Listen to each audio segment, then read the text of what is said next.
তো hello guys, তোমরা কেমন আছো? তো আমরা আজকে মোমো খেয়েছিলাম। এই দেখো স্যুপ খেয়ে নিয়েছি, মোমো ছিল খেয়ে নিয়েছি, এখন আমি স্যুপ এই চাটনিটাও খেয়ে নিয়েছি আর মোমোটাও খেয়ে নিয়েছি। এখন স্যুপটা বাকি আর খেয়ে নিই। তোমরা আমার খাবার দেখতে থাকো। হ্যাঁ, কে বানালো মোটা? মা নিয়ে আসলো, তোমরা দেখতে থাকো। তোমরা দেখো, মানে মনে হয় যে একটা ঝাল সস খাচ্ছি। ইউটিউব বন্ধ হয়ে দিচ্ছে।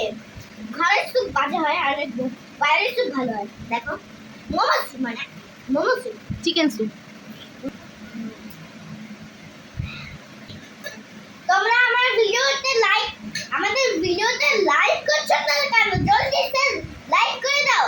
টাটা, পরের পার্টে দেখা হবে।